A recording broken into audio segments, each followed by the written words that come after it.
The Galactic Military Academy on Station Kepler 442b buzzed with nervous energy as the new term began. Representatives from 47 different species had gathered to undergo the most rigorous military training in known space. The Academy was famous for producing the finest officers in the Galactic Coalition and equally famous for its brutal dropout rate. Cadet Sarah Chun adjusted her standard-issue uniform as she walked through the massive corridors. At 19, she was young even by human standards, but her test scores had earned her a spot among the elite. The other cadets gave her curious looks as she passed. Humans were still relatively new to the galactic community, having joined only 30 years ago, and most species had mixed opinions about their capabilities. The orientation hall could have housed a small city. Thousands of cadets from dozens of worlds filled the amphitheater-style seating. Sarah found herself seated between a towering Crothan warrior whose skin looked like polished obsidian and a delicate vexery whose gossamer wings occasionally fluttered nervously. The diversity was overwhelming but also exciting. Admiral Zex Thull took the podium, his forearms gesturing as he addressed the assembly. The Valdorian officer was a legend throughout the galaxy, known for his tactical brilliance and unwavering discipline. His voice carried easily through the hall without amplification. "Cadets," he began, "you represent the finest your worlds have to offer. But understand this, 90% of you will not graduate. This academy does not coddle weakness. We forge weapons from raw material, and that process breaks more than it creates." Sarah felt a chill run down her spine, but also a thrill of anticipation. She had not come this far to fail. The Admiral continued his speech, outlining the rigorous schedule ahead. Academic courses in xenobiology, tactical theory, and galactic law will be coupled with intense physical training and real combat simulations. But what caught everyone's attention was his final announcement. "This year, we are implementing a new program. Each cadet will be assigned a guardian creature from the Academy's Biological Warfare Division. These are not pets. They're living weapons selected from the most dangerous species in the galaxy. Your ability to work with your assigned creature will determine not just your grade, but quite possibly your survival." Murmurs rippled through the crowd. Sarah noticed several cadets looking pale. Working with dangerous alien creatures was not something most species took lightly. After the orientation, the cadets were divided into groups and led to different sections of the academy. Sarah found herself in a group of 50, walking through increasingly secure corridors. They passed through multiple checkpoints, each requiring biometric scans and authorization codes. The biological warfare facility was unlike anything Sarah had ever seen. Massive containment units lined the walls, each housing creatures that would give most sentient beings nightmares. She could see movement in some of the units, but the reinforced barriers made it impossible to make out details. Dr. Kelvorn, the facility's director, was a spider-like arachnian who moved with unsettling grace. His multiple eyes seemed to take in everything simultaneously as he addressed the group. "Each of you will be assigned a creature based on compatibility assessments we have been conducting since your arrival," he explained, his voice carrying a slight, clicking sound common to his species. "These assignments are final. There will be no exchanges, no second chances. If you cannot establish a working relationship with your assigned creature, you will be removed from the program." One by one, names were called, and cadets were led to specific containment units. Sarah watched as a Crothan cadet was assigned a massive, crystalline creature that looked like living mineral. A delicate thession was paired with what appeared to be a sentient plant that pulsed with bioluminescent patterns. Where her name was finally called, Sarah followed Dr. Kelvorn to a containment unit near the back of the facility. The unit was larger than most others and significantly more heavily armored. Warning signs in multiple languages covered every surface. "Cadet Chun," Dr. Kelvorn said, his mandibles clicking nervously, "your assignment is unusual. This creature comes from the death world of Fenris Prime. It is classified as an apex predator with enhanced intelligence and pack hunting instincts. In its natural habitat, It fears nothing and considers every other living thing as potential prey. Sarah peered through the reinforced viewing port. At first, she saw nothing but shadows in the dimly lit interior. Then something moved, and her breath caught in her throat. The creature was magnificent and terrifying in equal measure. It stood nearly 4 feet at the shoulder, with a powerful, muscular build covered in thick, dark fur. Its head was broad and powerful, with intelligent amber eyes that seemed to assess everything around it. When it turned toward the viewing port, Sarah could see massive canine teeth designed for tearing through armor and bone. "It looks like a wolf," she whispered, more to herself than to Dr. Kelvorn. The Arachnian's multiple eyes focused on her with surprise. "You recognize this creature type?" Sarah nodded slowly. "Not exactly the species, but something very similar. Wolves were important to human history. They were our first partners." Dr. Kelvorn made notes on his tablet, clicking to himself. "Interesting. That may explain why our compatibility algorithms selected you for this assignment. This creature has been here for 6 months. 3 previous cadets attempted to work with it. All 3 were removed from the program after incidents." Sarah felt her pulse quicken, but not from fear. There was something about the creature that called to her on an instinctual level. When their eyes met through the viewing port, she felt a strange recognition, as if she was looking at something that had been waiting specifically for her. "What's its name?" she asked. "Designation K. 347, Dr. Kelvorn replied. "It does not have what you would call a name." Sarah shook her head. "It needs a name. How about Magnus?" The creature's ears perked up at the sound, and its head tilted slightly. Dr. Kelvorn made more notes. "Most unusual," he muttered. "Cadet Shun, you will have 1 hour each day to work with your assigned creature. You will be monitored at all times. Any aggressive action from the creature will result in immediate intervention and your removal from the program. Do you understand?" "I understand," Sarah replied, still gazing at Magnus through the barrier. The next morning, Sarah reported to the biological warfare facility early. She had spent most of the night reading everything she could find about Fenris Prime and its native species. The planet was indeed a death world with gravity nearly twice that of Earth, and an ecosystem where only the strongest survived. The wolf-like creatures, called Fenrisian direwolves, were the apex predators of their world, intelligent enough to use tools and cooperative enough to bring down prey much larger than themselves. Dr. Kelvorn met her at the facility entrance, along with 2 security guards in heavy armor. "Cadet Shun, before we proceed, I must stress the danger of this exercise. This creature has killed multiple large prey animals since arriving here. It views everything as either pack or prey, and until you establish a role, you are definitely in the prey category." Sarah nodded, but felt surprisingly calm. Something about this felt right in a way she could not explain. The containment unit had been modified for their session. A smaller chamber had been separated from the main habitat by reinforced barriers. Safety protocols required that Sarah remain in this protected area during their first several meetings.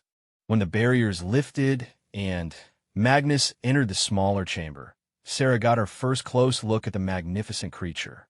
He was even more impressive up close, moving with a fluid grace that spoke of perfect predatory adaptation. His amber eyes fixed on her immediately, and she could see the intelligence behind them. For several minutes, they simply observed each other. Magnus paced the perimeter of the chamber, occasionally stopping to sniff in her direction. Sarah remained perfectly still, letting him become accustomed to her presence. Then, she did something that made Dr. Kelvorn's mandibles click in alarm. She began to speak to the creature in a soft, low voice. "Hello, Magnus," she said quietly. "I know you're not sure about me yet. That's okay. We have time to figure this out together." Magnus stopped pacing and turned to face her directly. His ears were forward, alert but not aggressive. Sarah continued talking, keeping her voice calm and steady. She told him about Earth, about wolves, about the ancient partnership between humans and canines that had helped both species thrive. She was not sure how much he understood, but his posture gradually relaxed. By the end of the hour, Magnus was lying down near the barrier that separated them, his amber eyes never leaving her face. When the session ended and he was returned to his main habitat, Sarah felt as if something important had begun. Over the following weeks, their daily sessions became the highlight of Sarah's day. Academic classes were challenging, and the physical training was brutal, but her time with Magnus felt like coming home. Gradually, the safety barriers between them were removed as Dr. Kelvorn's observations showed no signs of aggression from the direwolf. The first time Sarah entered Magnus' habitat directly, she thought she might die from excitement rather than any action from the wolf. Magnus approached her slowly, sniffing carefully. When he allowed her to touch his massive head, Sarah felt tears in her eyes. "Good boy," she whispered, and Magnus' tail wagged once. Dr. Kelvorn nearly dropped his tablet. Other cadets began to take notice of Sarah's unusual partnership. Most of their assigned creatures remained dangerous and unpredictable, requiring constant vigilance and protective gear. Sarah walked into her sessions with nothing but her standard uniform and complete confidence. Magnus grew more responsive each day. Sarah began teaching him commands in Standard Galactic, but also in English and in what she imagined might be his own natural communication patterns. She learned to read his body language, understanding when he was alert, playful, or concerned about something. The first real test came during week 6. Sarah arrived for her session to find Magnus agitated, pacing and occasionally growling low in his throat. Dr. Kelvorn seemed nervous. "Cadet Chun," he said, "we have detected elevated stress hormones in your creature system. Perhaps we should postpone today's session." Sarah observed Magnus for a moment. His behavior reminded her of something she had read about wolves on Earth. "No," she said firmly. "He is not stressed. He is excited. Something has triggered his hunting instincts." She entered the habitat as usual. Magnus immediately came to her, but his attention was clearly focused on something else. He kept looking toward one corner of the chamber and making soft whining sounds. Sarah followed his gaze and noticed a small maintenance access panel that seemed slightly loose. She mentioned this to Dr. Kelvorn, who sent security to investigate. They found a small rodent-like creature that had somehow infiltrated the facility's secure areas. It was a species known for carrying diseases that could be lethal to several galactic species. Magnus had detected its presence through scent long before any of the Academy's sensors had noticed the breach. That incident marked a turning point. Dr. Kelvorn began to see Magnus not as a dangerous animal to be contained, but as a potentially valuable asset. Sarah's daily reports showed increasing cooperation and what appeared to be genuine affection between human and direwolf. Sarah's academic performance was strong, but her physical training scores were mediocre compared to cadets from warrior species.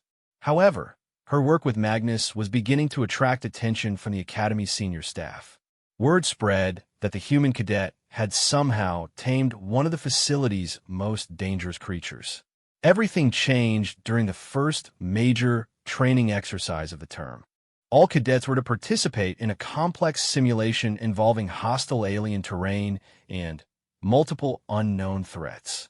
The exercise was designed to test not just individual capability, but also how well cadets could integrate their assigned creatures into tactical situations. Sarah suited up in standard combat armor, feeling nervous but excited. This would be Magnus' first time outside the controlled environment of the biological warfare facility. She had no idea how he would react to the complex stimuli of a full training simulation. The simulation environment was a holographic recreation of a hostile alien world, complete with environmental hazards, hidden enemies, and objectives that required both intelligence and combat capability to achieve. Each cadet entered from a different point, accompanied by their assigned creature. Sarah found herself in what appeared to be a dense alien forest.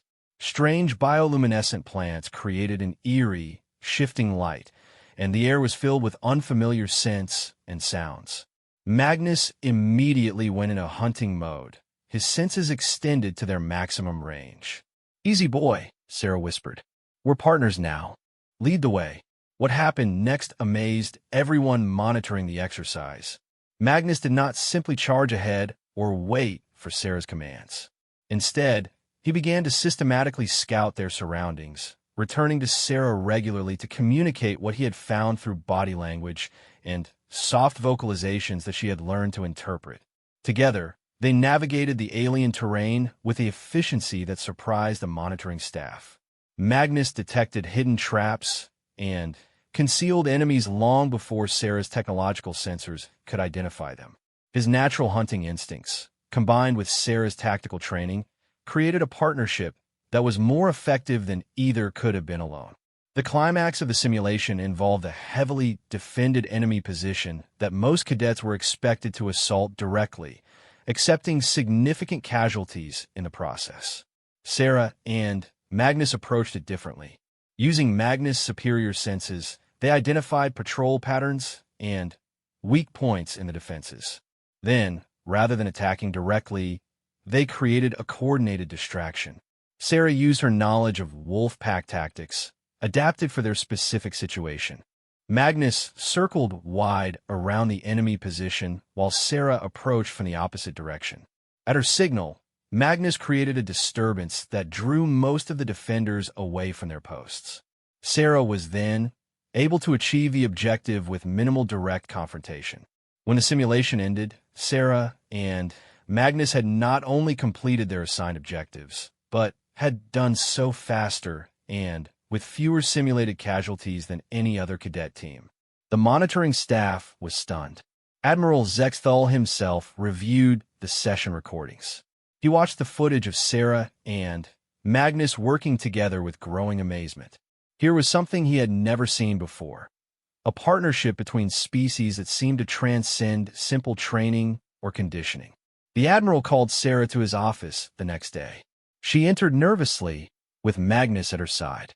Dr. Kelvorn had insisted that the dire wolf accompany her, noting that separating them seemed to cause stress to both human and wolf. "Cadet Shun," Admiral Zexthal said, his forearms folded as he studied both human and dire wolf. "Your performance in yesterday's simulation was remarkable. But I need to understand something. This creature is classified as an apex predator from a death world. How did you establish such a rapid and complete dominance over it?" Sarah looked down at Magnus, who was sitting calmly beside her chair. "With respect, sir, I didn't establish dominance. We formed a partnership." The Admiral's expression showed confusion. "Explain." Sarah thought carefully about how to put her feelings into words. "Humans have a long history with wolves, sir. Thousands of years ago, our species formed an alliance that benefited both. Wolves helped humans hunt and protected our settlements. In return, humans provided regular food and protection during times of scarcity. It was not about one species controlling the other. It was about cooperation." Admiral Zexthal walked around his desk to get a better look at Magnus. The dire wolf watched him calmly, but alertly. "And you believe this creature understands such concepts?" "Yes, sir. Magnus is incredibly intelligent. He understands that we are stronger together than apart. That's not unusual for pack hunters. What might be unusual is finding another species he considers worthy of pack membership." The Admiral extended one hand toward Magnus, who sniffed it carefully before allowing the contact. "Remarkable," he murmured. "Cadet Shun, I am recommending you for advanced placement in our xenobiology and tactical programs. Your work with this creature may represent an entirely new approach to biological warfare applications." Sarah felt pride swell in her chest, but also a protective instinct regarding Magnus. "Sir, Magnus is not just a weapon. He is a partner. Any applications of our work together should respect that." Admiral Zexthal studied her for a long moment. "Understood, Cadet. Your perspective is noted and will be respected." As they left the Admiral's office, Sarah realized that her relationship with Magnus had already begun to change how the Academy viewed both humans and the possibilities of interspecies cooperation. She had no idea that this was just the beginning of something that would eventually reshape the entire galactic understanding of what humans were capable of achieving. News of Sarah's success with Magnus spread throughout the Academy faster than she had expected. Within days, she found herself the subject of intense curiosity from both fellow cadets and instructors. Some looked at her with admiration, others with suspicion, and a few with what appeared to be genuine fear. The Crothan cadet she had sat beside during orientation, Garath, approached her in the dining hall one evening. His obsidian-black skin seemed to absorb the artificial lighting, making his red eyes appear to glow. "Human," he said, his voice carrying the rumbling undertones common to his species. "There are rumors about your creature. Some say you have used forbidden mental techniques to control it." Sarah looked up from her meal, feeling Magnus' presence beside her chair. The direwolf had been granted special permission to accompany her throughout the academy, a privilege no other cadet had been given. "No mental techniques, Garath. Just patience and understanding." Garath's eyes narrowed. "My species has been warriors for 10,000 years. We know that apex predators cannot be tamed through kindness. You must share your methods." Before Sarah could respond, Magnus raised his head and looked directly at Garath. There was no aggression in his posture, but something in his amber eyes made the massive Crothan warrior take an involuntary step backward. "That is how," Sarah said quietly. "Respect, not domination. Partnership, not control." Garath stared at both human and direwolf for another moment, then turned and walked away without another word. Sarah noticed several other cadets had been listening to the conversation, and she could see the speculation in their eyes. The next few weeks brought new challenges. Sarah's academic load had been increased significantly due to her advanced placement, and the additional courses in xenobiology and advanced tactics were demanding. She found herself studying late into the night, often with Magnus curled up beside her desk. Dr. Kelvorn had begun conducting detailed studies of Sarah and Magnus' partnership, documenting everything from their communication patterns to their problem-solving approaches. His findings were beginning to attract attention from researchers throughout the galaxy. "Cadet Chun," he said during one of their sessions, "I have been contacted by the Galactic Institute for Xenobiological Studies. They would like to observe your work with Magnus directly. This could be a significant opportunity for both your career and our understanding of interspecies cooperation." Sarah felt a mixture of excitement and concern. Would this interfere with our training here at the Academy? Dr. Kelvorn clicked his mandibles thoughtfully. Not interfere, no, but it would certainly add complexity. These researchers would want to conduct their own tests and experiments. Sarah looked down at Magnus, who seemed to sense her unease. His warm weight leaned against her leg in a gesture of comfort that had become familiar. "I need to think about it," she said. That evening, Sarah found herself on one of the Academy's observation decks, looking out at the star field beyond the station. Kepler 442b hung below them like a jewel, its blue-green surface scattered with clouds. Magnus sat beside her, his presence a source of calm in the face of growing complexity. "What do you think, boy?" she asked softly. "Are we ready for the galaxy to start paying attention to us?" Magnus made a soft sound that she had learned indicated contentment, but his ears remained alert to their surroundings. Even in this peaceful moment, he was watching for potential threats. Their quiet was interrupted by the arrival of another cadet. Sarah turned to see Lyria, a Theshan whose delicate features and gossamer wings made her appear almost ethereal. Unlike most of her species, Lyria had chosen military service over the artistic pursuits that typically attracted Theshans. "I hope I am not intruding," Lyria said, her voice carrying the musical quality of her people. "I wanted to speak with you about your methods." Sarah gestured to the bench beside her. "Of course. How is your work with your assigned creature going?" Lyria's expression grew troubled. "Not well. The luminar vine that was assigned to me responds to my commands, but there is no connection. It obeys because it has been trained to obey, not because it chooses to cooperate. Watching you and Magnus, it is like seeing something from ancient legends." Magnus turned his attention to Lyria, studying her with calm interest. After a moment, he moved closer to her, allowing her to see him more clearly. "He is magnificent," Lyria whispered. "But more than that, he seems aware. Not just intelligent, but conscious in a way that I recognize." Sarah nodded. "That was what surprised me most. Magnus doesn't just follow commands. He thinks about situations and makes his own decisions. Sometimes he even ignores my instructions if he thinks he has a better idea." To demonstrate her point, Sarah pointed toward a maintenance drone that was working on the far side of the observation deck. "Magnus, go investigate that drone." Magnus looked where she was pointing, then back at her. He made a soft sound that Sarah had learned meant disagreement, then settled back down beside them. Lyria laughed, a sound like silver bells. "He just refused a direct order." "Exactly," Sarah said. "He assessed the situation and decided there was no point in investigating something harmless. He trusts his judgment over mine, but he also trusts that I will respect his decisions." Lyria was quiet for a long moment. "This is what my people call harmony bonding. It was thought to be impossible between different species."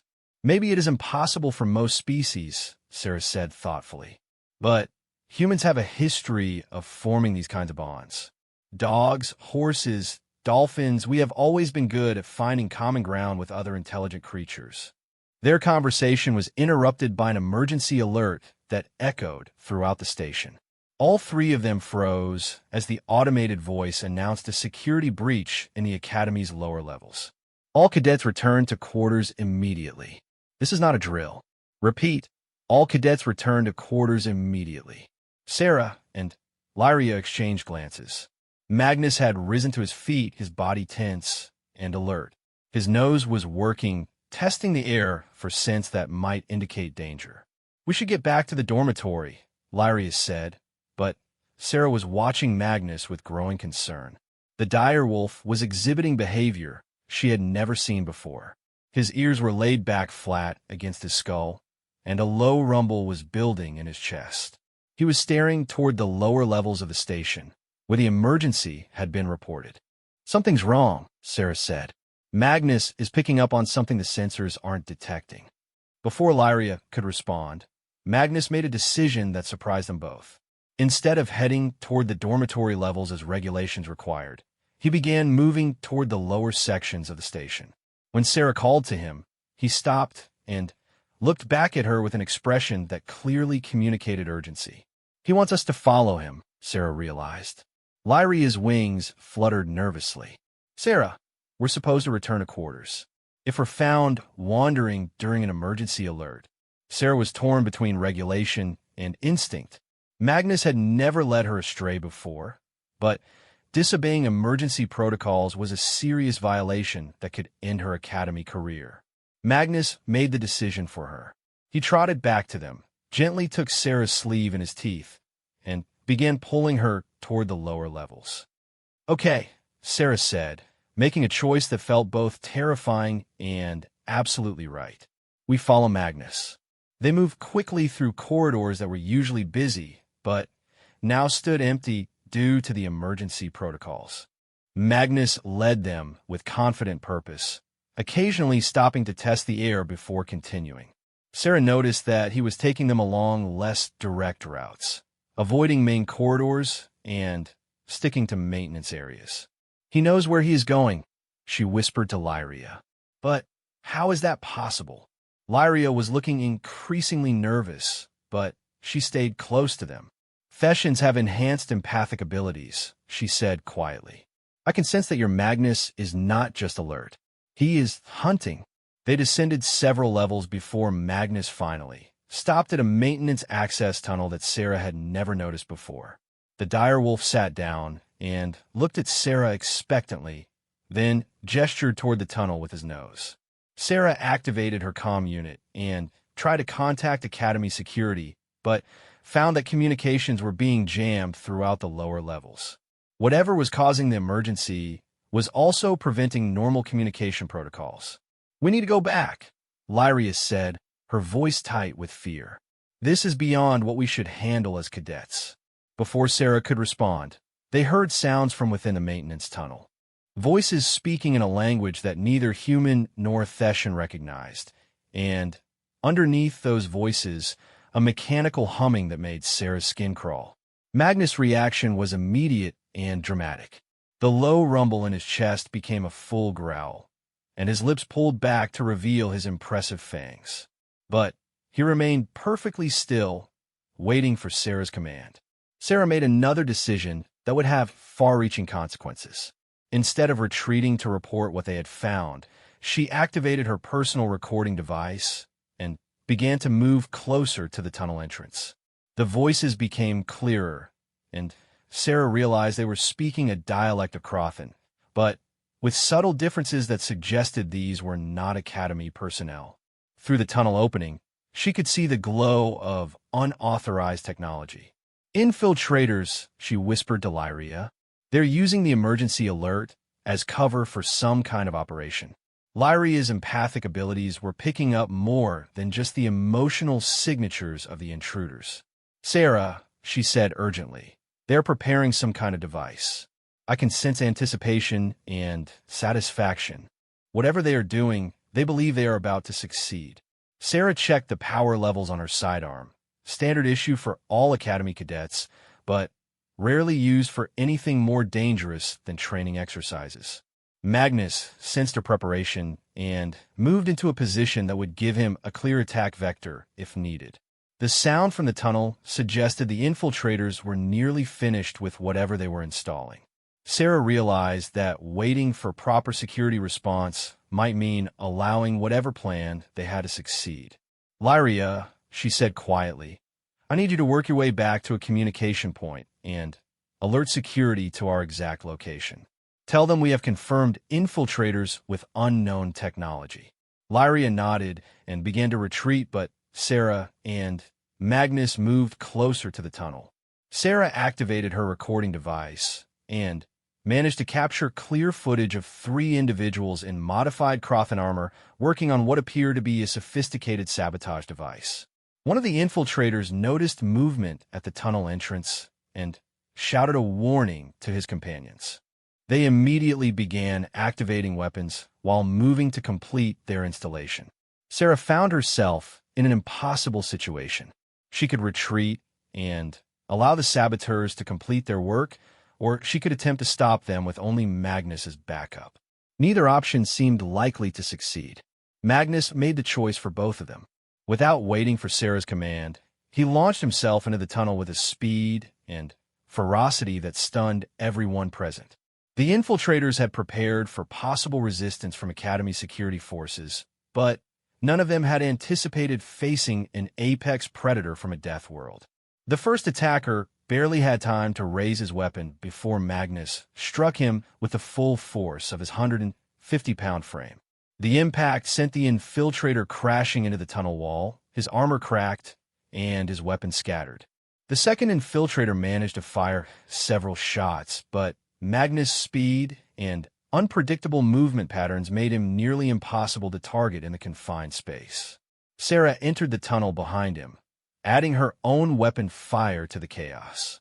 The third infiltrator, realizing that their mission was compromised, attempted to activate the device they had been installing. Sarah could see that it was some kind of explosive charge, positioned where it could cause massive structural damage to the Academy's lower support systems. "Magnus, stop him!" she shouted, but the direwolf was already moving. He reached the third infiltrator just as the device's activation sequence began, knocking the saboteur away from the controls. Sarah threw herself at the device, trying to understand its operation well enough to stop the countdown. Her xenotechnology courses had covered basic sabotage devices, but this was far more sophisticated than anything in her textbooks. With 15 seconds remaining on the countdown, Sarah made a desperate decision. Instead of trying to disarm the device, she began pulling it away from its mounting point.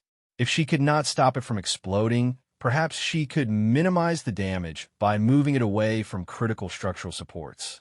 Magnus seemed to understand her plan immediately. He grabbed the device's mounting cables in his teeth and began pulling with all his strength. Together, They managed to dislodge the explosive just as the countdown reached 0. The explosion, contained within the maintenance tunnel and away from critical supports, caused significant damage, but did not compromise the Academy's structural integrity. Sarah and Magnus were thrown against the tunnel wall by the blast, but their tactical position had protected them from the worst effects. When Academy security forces finally reached their location, they found Sarah unconscious but breathing, Magnus standing guard over her despite his own injuries, and 3 infiltrators who would eventually be identified as members of a radical Crothan sect oppose a human inclusion in the Galactic Coalition. Sarah woke up in the Academy medical bay 3 days later. Magnus was lying on a specially designed bed beside hers, his amber eyes watching her with obvious relief. Dr. Kelvorn was present, along with Admiral Zexthal and several other senior officers she did not recognize. Cadet Chen, Admiral Zexthal said as she sat up carefully, "Your actions prevented what could have been a catastrophic attack on Academy infrastructure. The explosive device you and Magnus neutralized was powerful enough to have caused hundreds of casualties." Sarah felt a mixture of pride and confusion. "How we know to be there, sir? Magnus led us to that location, but I still don't understand how he detected the threat." Dr. Kelvorn stepped forward, his multiple eyes bright with excitement. "We have been analyzing that question extensively. Based on our findings, Magnus detected chemical signatures associated with unauthorized explosive compounds, combined with scent markers from individuals who did not belong in that section of the Academy. His predatory instincts interpreted these as indicators of territorial intrusion by potential threats." Admiral Zexthal nodded. "In other words, Cadet Shun, your partnership with Magnus created a security capability that our technological systems failed to provide. The infiltrators used sophisticated jamming and stealth technology, but they could not mask their biological signatures from creature evolved to detect subtle changes in its environment." Sarah reached over to scratch Magnus behind the ears, earning a tail wag that made several of the senior officers smile, despite themselves. "Sir," she said carefully, "what happens now? Are we in trouble for disobeying emergency protocols?" Admiral Zexthal exchanged glances with his colleagues. "Cadet Shun, you are being awarded the Academy's highest honor for courage and quick thinking. Your actions and your unique partnership with Magnus have demonstrated capabilities that could revolutionize how we approach security and defense throughout the Coalition." Sarah felt overwhelmed by the implications.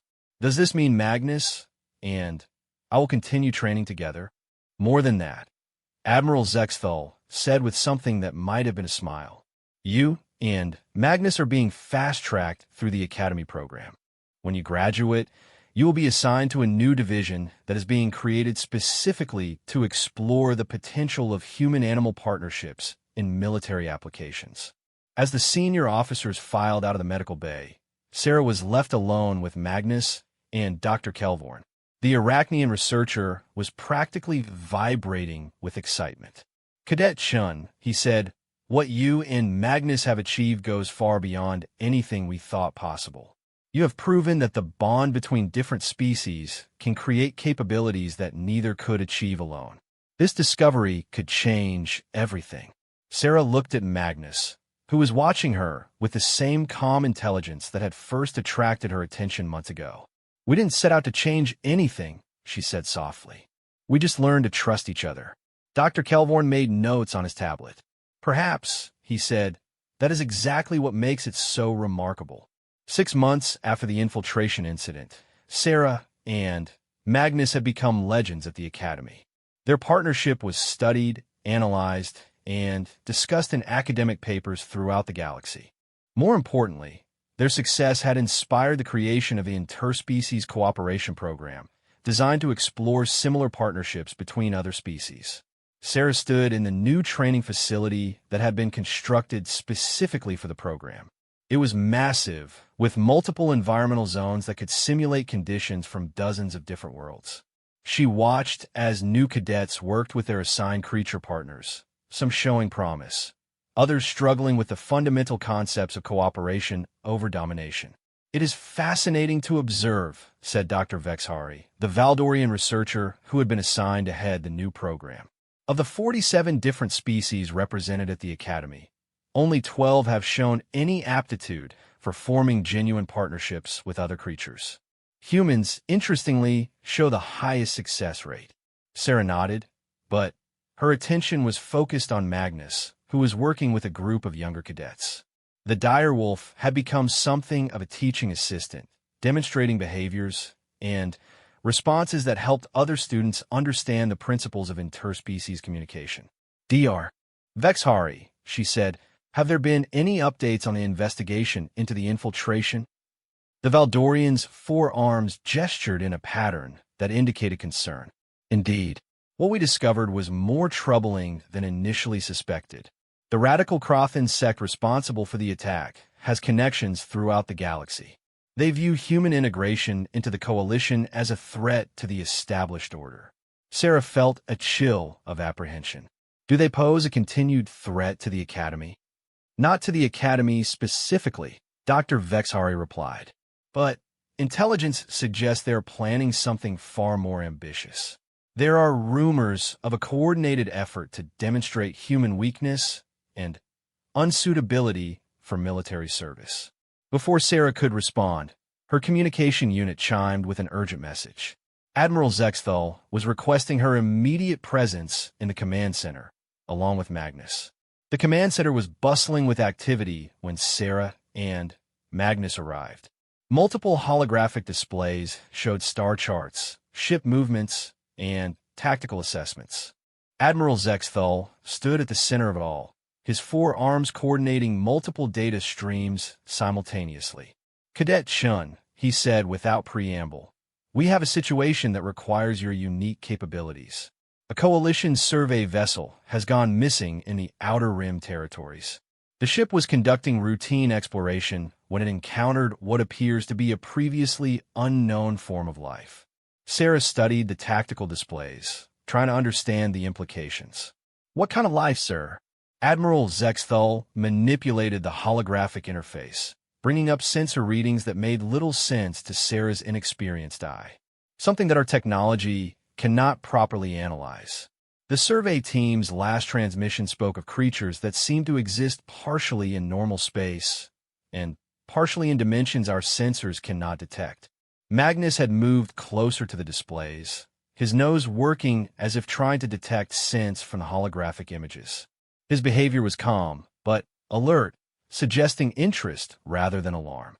"The survey vessel, Exploration Ship Meridian, has a crew of 37 representing multiple coalition species," Admiral Zexthal continued. "Rescue attempts by conventional forces have failed. The area of space where the ship disappeared shows unusual energy readings that interfere with standard detection equipment." Sarah began to understand why she had been called. "You think Magnus might be able to detect things that our technology cannot?" "Precisely," Admiral Zexthal confirmed. "Cadet Shun, I am offering you the opportunity to join a rescue mission as a special consultant. This would be your first real assignment, and it carries significant risks. The choice is yours." Sarah looked down at Magnus, who was watching the conversation with obvious understanding. His amber eyes met hers, and she saw the same calm confidence that had carried them through every challenge so far. "We accept the assignment, sir," she said without hesitation. The rescue ship Valiant departed from Kepler, 442b, 12 hours later. Sarah found herself among a crew of experienced officers from multiple species, all specialists in their respective fields. She was by far the youngest person aboard, and the only one who had brought a creature partner. Captain Tvars, a Theshan with silver wings and piercing blue eyes, briefed the team as they approached the area where Exploration Ship Meridian had disappeared. "The energy readings in this region are unlike anything in our databases," she explained. "Sensors detect the presence of matter that does not conform to known physics. Whatever we encounter, we must be prepared for the unexpected." Sarah spent the journey learning everything she could about the missing survey vessel and its crew. The ship had been investigating reports of unusual gravitational anomalies when it encountered what the crew described as living shadows that seemed to exist in multiple dimensions simultaneously. Magnus had adapted to shipboard life with remarkable ease.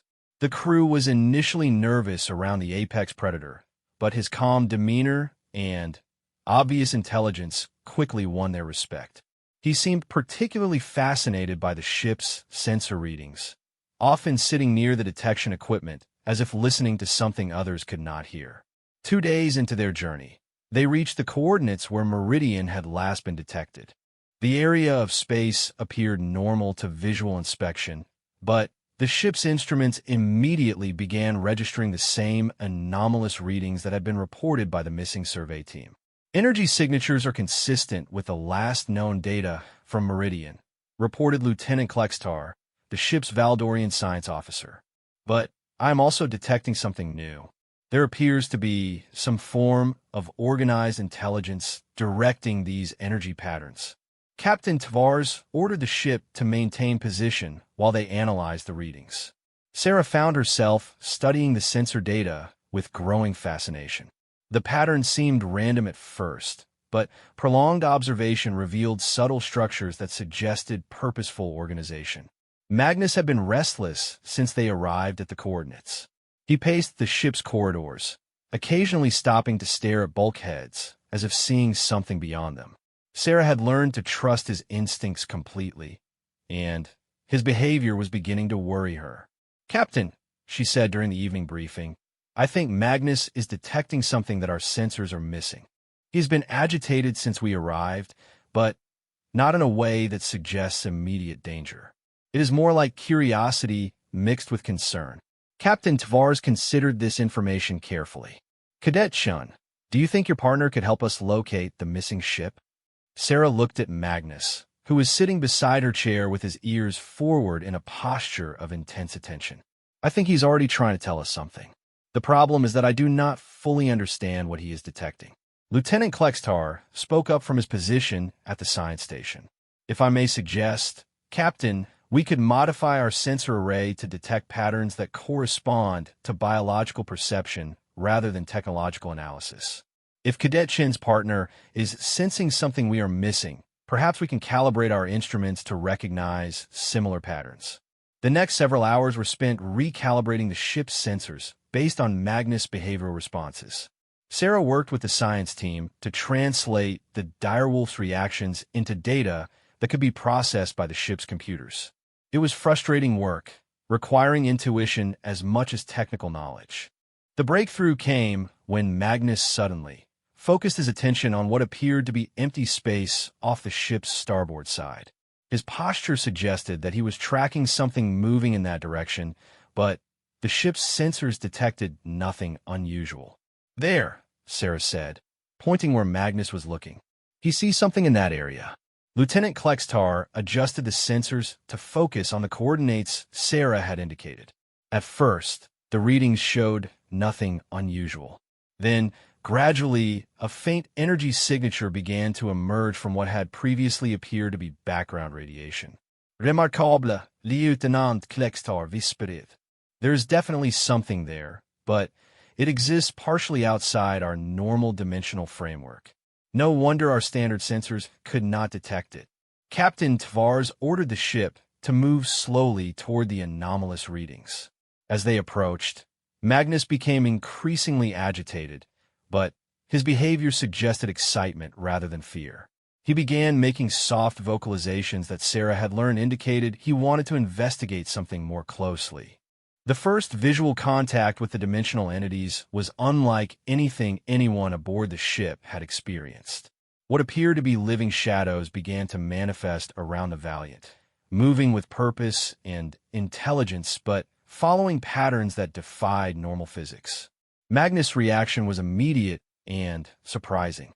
Instead of showing aggression toward these unknown entities, he displayed behavior that Sarah recognized as curiosity and even a form of greeting. His tail wagged slowly, and he made soft sounds that in normal circumstances would indicate friendly intent toward another pack member. "Captain," Sarah said with growing excitement, "I think Magnus recognizes these entities as intelligent. He is trying to communicate with them." Before anyone could respond, the ship's instruments detected a massive energy signature approaching rapidly. As they watched in amazement, the missing survey vessel Meridian began to materialize from what had appeared to be empty space. The ship looked undamaged, but energy readings indicated it had somehow been existing partially outside normal space-time. Communication attempts with the vessel were initially unsuccessful, but gradually they began to receive fragmented transmissions from a crew. Captain Tvar's established communication with Meridian's commanding officer, Commander Veldats. The Valdorian explorer's image appeared on their main screen, showing signs of exhaustion but no apparent injury. Captain Tvar's, Commander Veldats said, his four arms gesturing in patterns of relief. We have been attempting to return to normal space for 6 days. These entities, they are not hostile, but their form of existence is so different from ours that communication has been nearly impossible. Sarah studied the energy readings from both ships. The dimensional entities appeared to be clustering around Magnus, responding to his presence in ways that suggested recognition or interest. "Commander," she said, "I think my partner may be able to help establish communication." These entities seemed to recognize him as something familiar. Over the next few hours, an extraordinary process unfolded. Magnus, working with both ship science teams, helped establish a form of communication with the dimensional entities. His natural ability to read behavioral patterns and emotional states transcended the normal limitations of species-specific communication. What they discovered revolutionized galactic understanding of life in the universe. The dimensional entities were ancient beings who existed simultaneously in multiple realities. They had been trying to understand the newcomers to their domain, but their methods of investigation had accidentally trapped Meridian in a dimensional fold.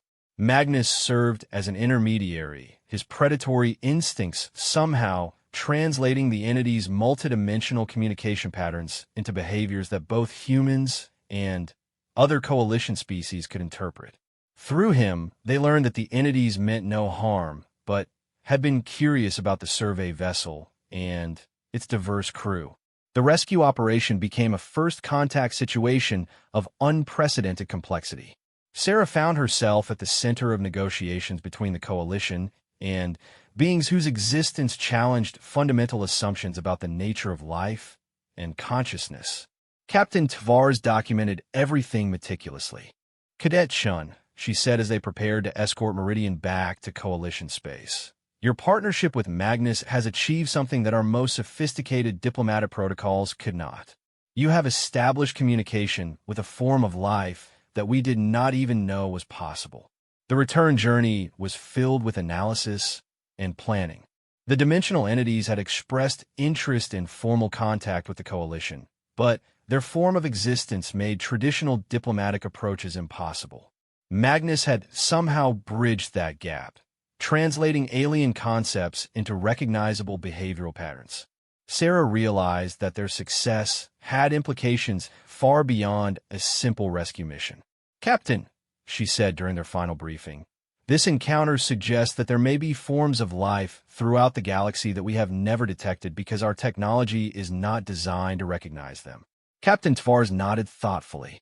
"Indeed, and it appears that biological perception, particularly the enhanced senses of creatures like Magnus, may be the key to detecting and communicating with such entities." As the Valiant approached Kepler 442b, Sarah reflected on how much had changed since she first arrived at the Academy. Her partnership with Magnus had evolved from a simple training exercise into something that was reshaping galactic understanding of cooperation and communication. Magnus lay beside her in their quarters, his calm presence a source of strength, as always. But she could sense that he remained alert, as if aware that their adventures were far from over. The dimensional entities had hinted at other forms of life existing in parallel realities, and the Coalition would need every advantage it could find to navigate these new discoveries. Admiral Zexthal was waiting when they docked at the Academy. His expression showed a mixture of pride and concern as he greeted the returning teams. "Cadet Shun," he said, "your success with this mission has exceeded all expectations. However, it has also attracted attention from throughout the galaxy. There are those who view humanity's unique capabilities as a threat to the established order. Sarah felt the familiar chill of apprehension. Are we talking about the same radical elements responsible for the Academy infiltration? Among others, Admiral Zex Thull confirmed your partnership with Magnus and its success in situations where traditional approaches have failed has made you both symbols of human potential. That makes you targets for those who fear change. Magnus raised his head at the mention of danger, his amber eyes alert and watchful. Sarah reached down to scratch behind his ears, drawing comfort from their unbreakable bond. "What do you recommend, sir?" she asked. Admiral Zex Thull's forearms gestured in patterns that indicated both determination and caution. Continued training, enhanced security, and preparation for challenges that will likely test not just your capabilities, but your resolve. The galaxy is changing, Cadet Shun, and you and Magnus are at the center of that change. As they walked through the Academy corridors toward their new quarters, Sarah realized that their journey was entering a new phase. The simple partnership between a human cadet and a direwolf had become something larger, with implications that reached across the galaxy. She was both excited and terrified by the possibilities ahead, but with Magnus at her side, she felt ready to face whatever challenges awaited them. The graduation ceremony at the Galactic Military Academy was traditionally held in the vast Central Assembly Hall, with representatives from dozens of worlds attending to honor the new officers joining the Coalition forces. This year's ceremony was different. Security was unprecedented, with multiple layers of protection surrounding the proceedings. Sarah Chan stood with her graduating class, wearing the uniform of a newly commissioned lieutenant in the Coalition Special Operations Division. Beside her, Magnus wore a ceremonial harness that identified him as her official partner, the first non-sentient being ever granted such recognition in Coalition military history. The ceremony had drawn attention from across the galaxy. News feeds carried the event live to billions of viewers, many of whom were seeing their first glimpse of the human-direwolf partnership that had become legendary throughout Coalition space. Admiral Zex Thull addressed the graduating class with his usual combination of pride and stern warning. "You represent the finest traditions of Coalition service," he said, his voice carrying easily through the massive hall. "But you also graduate into a time of unprecedented challenges and opportunities." Sarah noticed increased security presence around the hall's perimeter. Intelligence reports had indicated possible threats against the ceremony, specifically targeting her and Magnus. The radical Crothan sect that had infiltrated the Academy months earlier had apparently gained support among other factions opposed to human integration into Coalition military structures. After the formal ceremony, Sarah found herself at a reception attended by senior officers, political figures, and researchers from throughout the galaxy. Magnus remained at her side, his presence drawing curious glances and occasional requests for introductions from fascinated attendees. Dr. Kelvorn approached her with obvious excitement, accompanied by a group of researchers she did not recognize. "Lieutenant Shun," he said, his mandibles clicking with enthusiasm, "I would like you to meet colleagues from the Advanced Xenobiology Institute. They have been studying your reports from the dimensional entity encounter." Dr. Yalith, a crystal-based life form whose body refracted light in beautiful patterns, spoke in harmonics that were translated by her communication device. "Lieutenant Shun, your work has opened entirely new fields of study. We believe that biological perception may be the key to detecting forms of life that exist beyond our current understanding." Sarah felt both pride and trepidation at the attention. "Dr. Yalith, Magnus deserves most of the credit. I simply learned to understand what he was telling me." Magnus, as if understanding the conversation, moved closer to the gathered researchers. His calm demeanor impressed them, but Sarah noticed he remained alert to his surroundings in a way that suggested he sensed something unusual. The reception was interrupted by an emergency communication from Coalition intelligence. Admiral Zex Thull's expression grew serious as he received the briefing, his 4 arms working multiple communication channels simultaneously. "Ladies, gentlemen, and beings," he announced to the assembled crowd, "we have received intelligence indicating a credible threat to this gathering. I must ask everyone to remain calm while we implement enhanced security protocols." Before anyone could respond, the lights throughout the hall flickered and went out. Emergency illumination activated immediately, bathing everything in a red glow that created ominous shadows throughout the space. Magnus reacted instantly. His body went rigid with alertness, and a low growl began building in his chest. Sarah felt his tension through their bond, and immediately went into combat mode herself. Magnus senses immediate danger, she announced loudly enough for nearby security personnel to hear. Multiple threats moving through the ventilation systems. Admiral Zexthal coordinated rapidly with his security teams. All attendees move to designated safe areas immediately. Security teams implement Protocol 7. What followed was unlike anything in Academy history. The hall filled with armed figures dropping from concealed positions in the ceiling and walls. They wore advanced stealth suits that had defeated the facility's detection systems, but they had not counted on Magnus' enhanced senses. The direwolf moved with lethal precision, Sarah following his lead as they worked to protect the gathered civilians. Magnus' natural hunting instincts, combined with his intelligence and training, made him devastatingly effective against attackers who had prepared for conventional security responses. Sarah found herself in the middle of a firefight that would later be analyzed in military academies throughout the galaxy. Her partnership with Magnus created a tactical capability that the attackers could not predict or counter. While security forces engaged the infiltrators directly, Sarah and Magnus worked to identify and neutralize hidden threats. The first attacker Magnus detected was concealed behind a ceremonial display, preparing to target Admiral Zexthal with a high-energy weapon. Magnus' warning allowed Sarah to position herself for a clear shot, neutralizing the threat before it could act. The second threat was more complex. Magnus indicated danger from above, but Sarah could see nothing in the shadowy ceiling area. Trusting her partner's senses completely, she fired multiple shots at what appeared to be empty space. Her energy bolts revealed a cloaked sniper who had been preparing to target the group of researchers. As the firefight continued, it became clear that this was a coordinated assault designed specifically to eliminate Sarah, Magnus, and several key figures in the xenobiology community. The attackers showed sophisticated knowledge of Academy security protocols and had planned extensively for this operation. Magnus proved to be the decisive factor.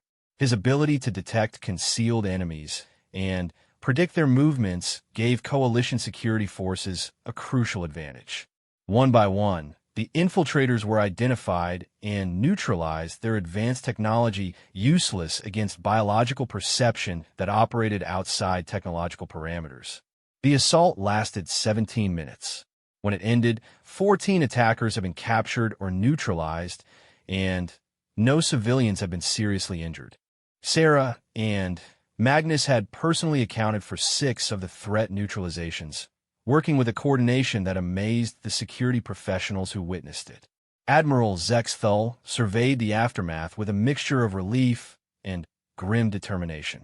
"Lieutenant Shun," he said as emergency teams secure the area, "this attack confirms our worst fears. There are elements throughout the galaxy who view human capabilities as a threat to the established order." Sarah checked Magnus for injuries, finding only minor cuts from broken debris. The direwolf seemed energized rather than exhausted by the combat, his amber eyes bright with the satisfaction of successful pack defense. "Sir," she said, "the level of coordination and intelligence behind this attack suggests something far more serious than isolated radicals."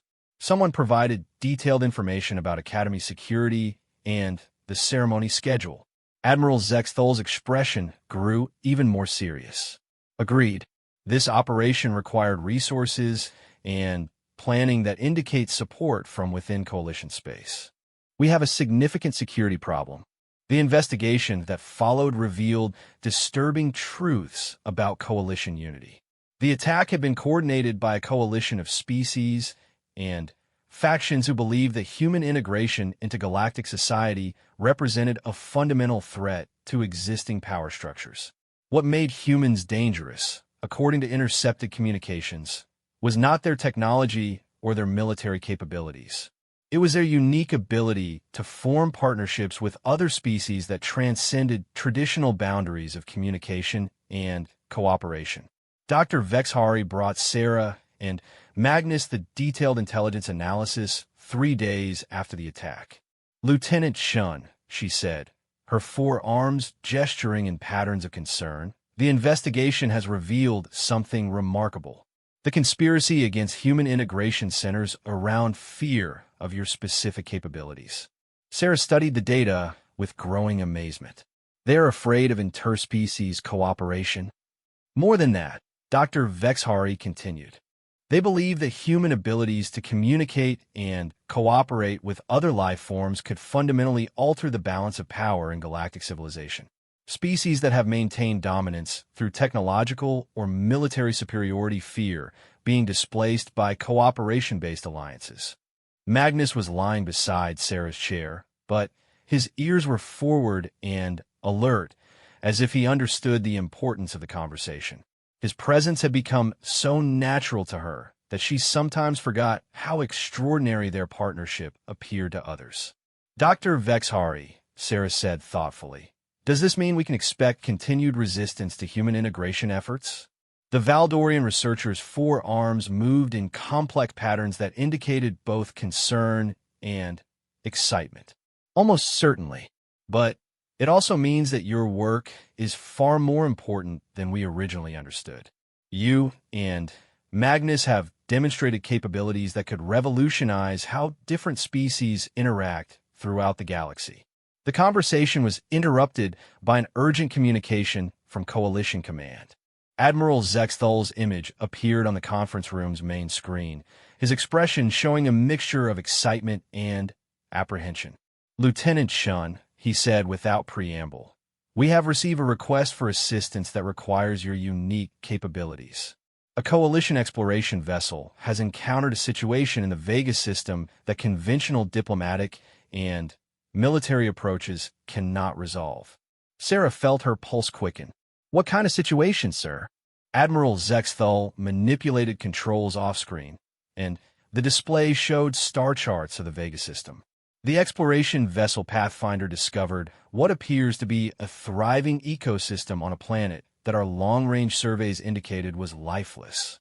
More importantly, this ecosystem seems to be artificially maintained by forms of life that do not register on our detection equipment. Magnus raised his head at mention of unknown life forms, his amber eyes focusing on the display with obvious interest. "The Pathfinder crew has been unable to establish any form of communication with these entities," Admiral Zexthol continued. "Standard first contact protocols have failed completely. The ship's commanding officer has specifically requested your assistance, based on your success with the dimensional entities." Sarah exchanged a glance with Magnus, who seemed to understand that another adventure was beginning. "When do we depart, sir?" "Immediately," Admiral Zexthol replied. "Lieutenant Shun, this mission could be even more significant than your previous achievements. If successful, it could establish humanity as the Coalition's primary specialist in xenobiological communication and cooperation." Sarah felt the weight of responsibility settling on her shoulders. "And if unsuccessful?" Admiral Zexthol's expression grew serious. "Then, the faction opposing human integration will have powerful ammunition for their arguments. The stakes could not be higher." The next few hours were a whirlwind of preparation. Sarah and Magnus were assigned to the fast cruiser Endeavor, which would transport them to the Vega system. The ship's crew was composed entirely of volunteers who had requested the assignment specifically to work with the famous human direwolf team. Captain Kelshawn, a Theshan with brilliant gold wings, briefed Sarah during their departure from Kepler 442b. "Lieutenant Shun, The situation in the Vega system is unlike anything in our records. The planet shows clear signs of terraforming and ecosystem management, but there is no evidence of the technology that should be required for such massive undertakings. Sarah studied the sensor readings from Pathfinder's initial survey. The planet appeared to be a garden world with perfectly balanced atmospheric conditions and thriving biodiversity, but the energy signatures suggested biological rather than technological management systems. Magnus had adapted to their new ship with his usual ease, but his behavior indicated he was processing information that others could not detect. His enhanced senses seemed to be picking up subtle patterns in the ship's sensor readings that corresponded to biological rather than technological signatures. The journey to Vega took 4 days.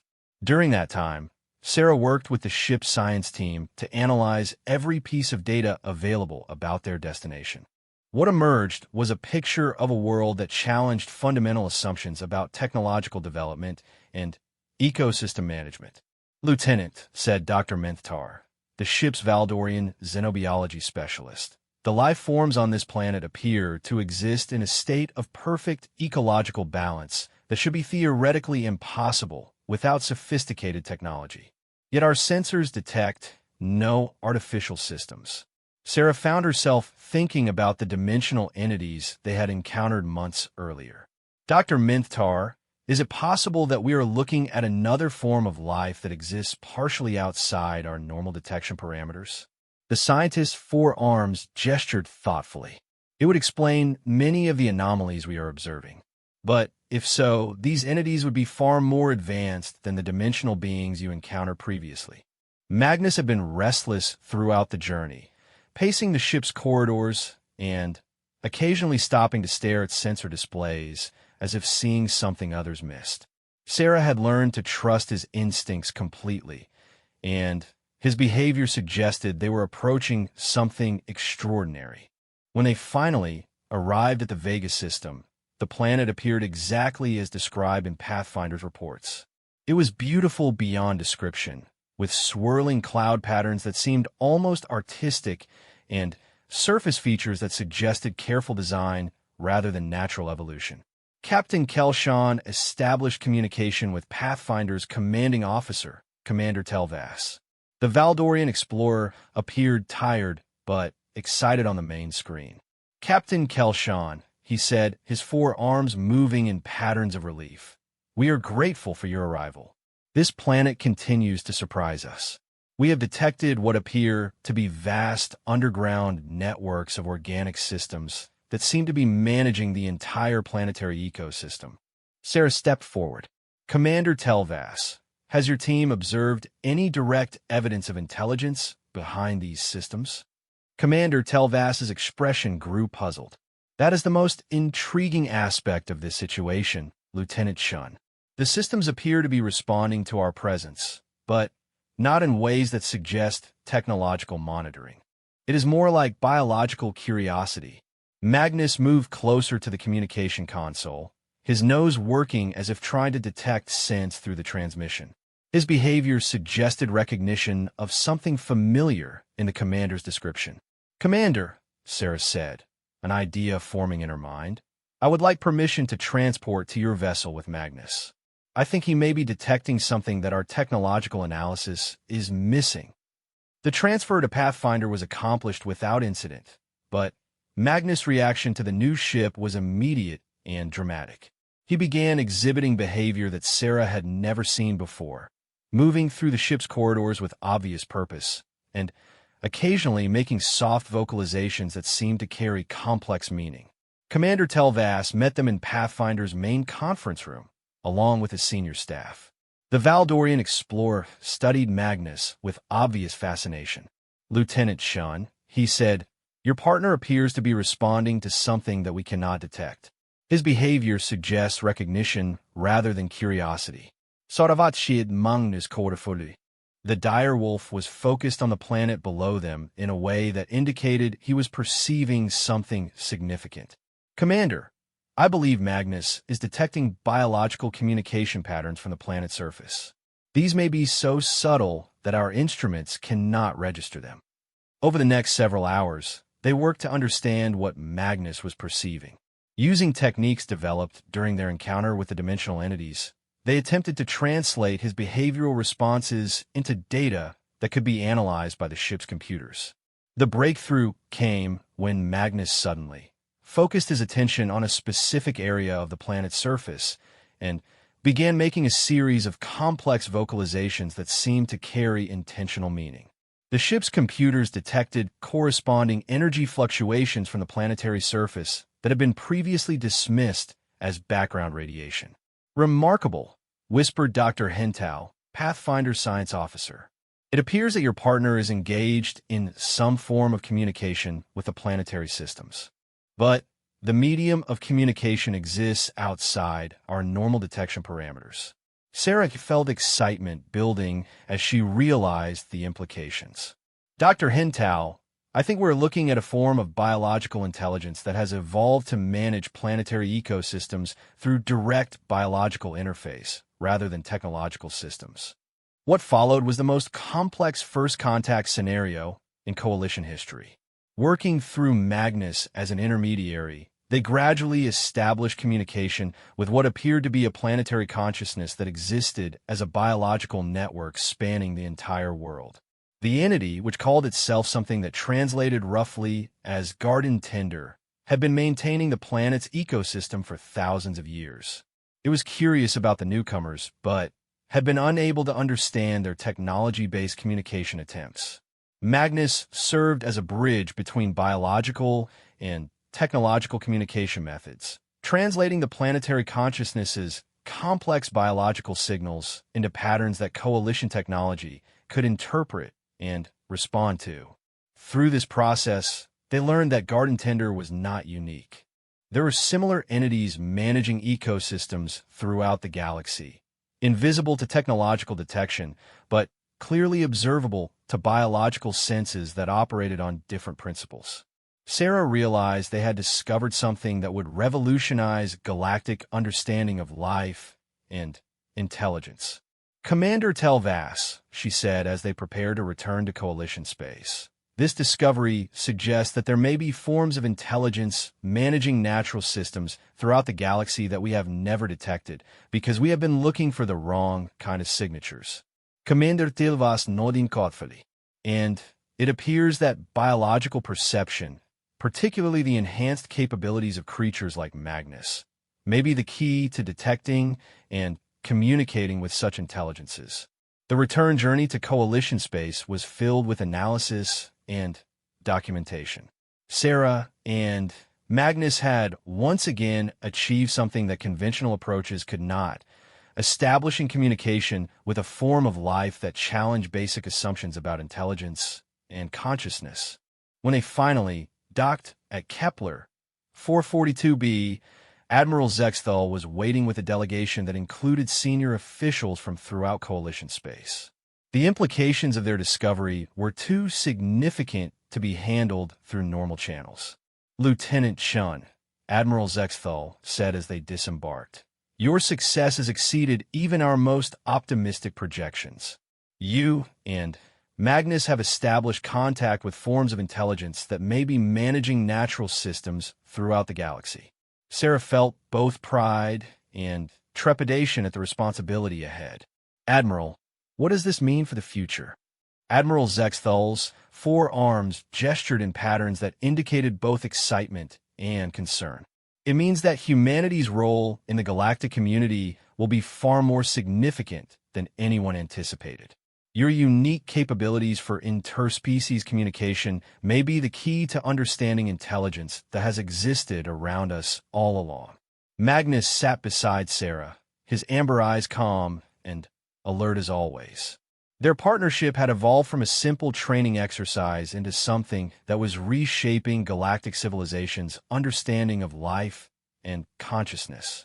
As they walked through the Academy corridors toward their next briefing, Sarah reflected on how much had changed since she first arrived as a nervous cadet. Her bond with Magnus had opened doorways to forms of communication and cooperation that were revolutionizing interspecies relations throughout the galaxy. But she also understood that their success had made them symbols of human potential and symbols were often targets for those who feared change. The challenges ahead would test not just their abilities, but their courage and commitment to the principles of cooperation that had brought them so far. Magnus pressed against her leg in a gesture of comfort and partnership that had become as natural as breathing. Together, they were ready to face whatever adventures awaited them in a galaxy that was proving to be far more alive and interconnected than anyone had previously imagined.